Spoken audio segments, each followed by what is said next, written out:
Halo,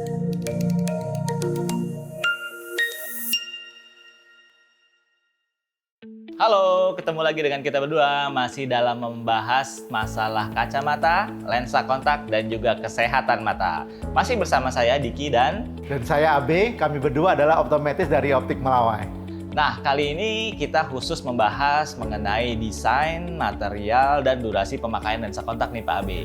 Karena lensa kontak sangat banyak jenisnya, harapannya informasi ini bisa bermanfaat untuk kalian pengguna lensa kontak ataupun yang ingin menggunakan lensa kontak supaya tidak asal pilih dan juga lensa kontaknya sesuai dengan gaya hidup kita sehari-hari. Untuk yang pertama Pak Abe, ada material apa sih lensa kontak itu? Ya Pak Diki, jadi memang ada banyak pilihan material lensa kontak yang beredar saat ini Pak Diki. Yang pertama adalah lensa kontak keras atau biasa disebut dengan RGP. Lensa RGP ini berbahan dasar silikon sehingga memberikan oksigen yang lebih banyak masuk ke mata. Dan juga bahannya sehingga lama dipakai di mata Pak Diki. Kalau biasanya mungkin hanya sekitar 8-10 jam, ini bisa 15 jam sehari. Kemudian juga lensa kontak ini bisa untuk mengoreksi astigmat atau silinder. Ya. Dan tapi secara fisik lensa kontak RGP ini kaku sehingga kurang nyaman dipakai di mata. Mungkin karena kaku tadi sehingga penglihatan jadi lebih stabil dong Pak Abe ya. Tadi Pak Abe sebutkan bisa mengoreksi silinder gitu ya. Oke. Jenis yang kedua adalah atau material yang kedua adalah material HEMA atau biasa disebut dengan hidrogel. Kalau nama lengkapnya adalah hidroksietil metaakrilat, tapi cukup teman-teman mengenalnya dengan sebutan hidrogel saja. Nah, lensa kontak hidrogel ini berbeda dengan lensa kontak RGP yang tadi dijelaskan oleh Pak Abe. Hidrogel dia materialnya sangat lembut karena mengandung air. Air diperlukan pada material hidrogel ini yang berfungsi untuk meneruskan oksigen agar bisa masuk ke mata. Nah, semakin tinggi kadar air pada lensa hidrogel, tentunya daya tembus oksigennya akan semakin banyak. Tetapi kadar air tinggi belum tentu yang terbaik untuk seseorang nih teman-teman. Jadi kalau teman-teman mau beli lensa kontak, kan kadang suka nanyain tuh, kadar airnya tinggi atau rendah gitu ya. Nah, sebaiknya tanyakan dulu cocoknya untuk kalian tuh yang mana gitu. Karena sesuaikan dulu dengan kondisi air mata kalian. Jadi dicek kadar air matanya cukup apa enggak untuk menggunakan lensa kontak kadar air tinggi atau kadar air rendah. Nah, karena lensa kontak hidrogel ini paling lembut Pak Abe, jadi dia kalau masuk ke mata tuh langsung mengikuti bentuk kornea kita sehingga dirasa paling nyaman. Kalau dibandingkan dengan RGP yang tadi Pak Abe sebutkan karena dia kaku, nah lensa kontak hidrogel ini sangat nyaman dan yang saat ini paling banyak yang beredar di pasaran adalah yang jenis hidrogel ini nih Pak Abe. Baik Pak Diki, nah yang ketiga adalah kombinasi dari bahan silikon RGP tadi dengan yang HEMA yang hidrogel yang Pak Diki sampaikan. Jadi namanya adalah silikon hidrogel.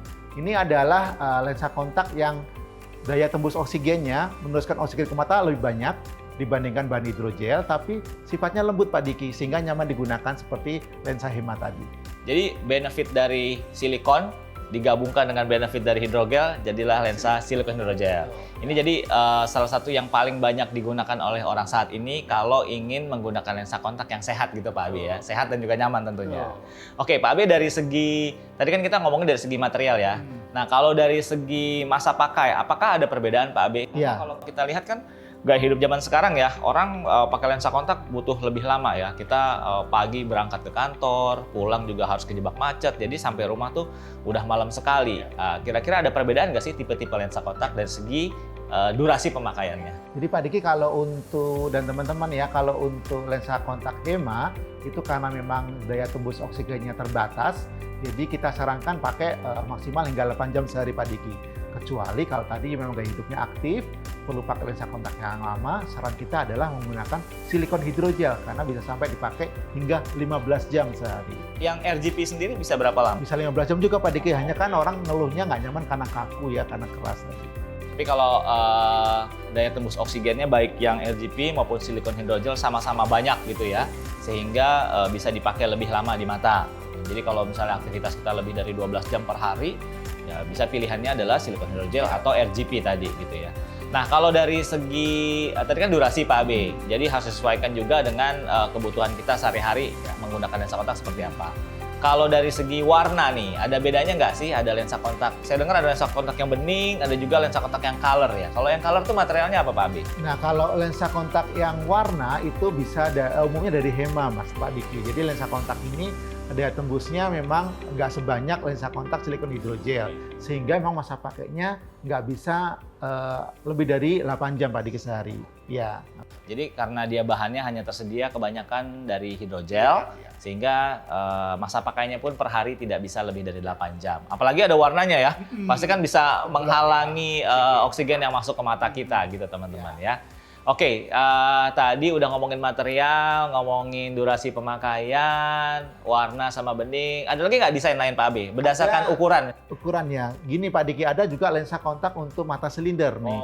Jadi teman-teman yang matanya ada silindernya, yang selama ini mungkin digabungkan dengan minusnya Pak Diki ya, sekarang udah ada lensa kontak toric, lensa kontak khusus untuk mata silinder. Jadi lensa ini tajamnya setajam lensa kacamata. Jadi yang teman-teman ingin melihatan tajam dengan lensa kontak setajam kacamata bisa menggunakan lensa kontak toric, lensa kontak silinder. Ini masih banyak yang belum tahu nih Pak Abe bahwa soft lens atau lensa kontak itu juga ada silindernya. Jadi kayak kacamata aja teman-teman. Jadi kalau memang kalian periksa mata lalu resepnya ada silindernya dan memutuskan ingin menggunakan lensa kontak, pakailah lensa kontak toric namanya ya. Toric artinya lensa kontak yang berukuran silinder gitu ya. Pak Diki, ada lagi satu nih lensa kontak yang sebetulnya emang ini baru juga di Indonesia juga baru Optik Melawai ya, ada lensa kontak terapi nih Pak Diki. Jadi ini serunya adalah lensa kontak dipakainya malam hari nih Pak Diki. Kalau lensa kontak namanya Illustro Ortho-K atau Ortho-K ya. Jadi lensa kontak ini dipakainya saat tidur sehingga membentuk kelenggang kornea tertentu sehingga saat bangun tidur matanya seperti orang normal lagi Pak Diki. Oke, jadi lensanya justru dipakai saat tidur untuk membentuk ulang kornea. Jadi pas bangun tidur lepas lihat udah jelas lagi tanpa kacamata, tanpa pakai soft lens. Iya, malam pagi dipasang lagi. Iya. Terapi ya. Nah, teman-teman kalau tertarik dengan penjelasan Pak Abe mengenai lensa Ortho-K, kalian bisa lihat loh di video YouTube kita yang sudah kita bikin yang membahas masalah lensa Ortho-K. Ya, ini adalah satu teknologi terkini, salah satu terapi juga, bisa untuk mengoreksi penglihatan dan juga bisa untuk menghambat laju miopia pada anak itu Pak ya. Betul. Tekniknya gitu. Sekian dulu info dari kami terkait bahan lensa kontak untuk hari ini. Jika teman-teman ada pertanyaan lebih lanjut, silahkan kunjungi gerai kami di Optik Melawai terdekat atau kunjungi website kami di www.optikmelawai.com. Dan subscribe, like, share, dan juga tulisan komentar kalian. Kira-kira tips apa lagi yang ingin dibahas seputar kesehatan mata, lensa kontak, dan lensa kacamata. Jangan lupa cek akurat, mata sehat. Dah. Yang terbaik.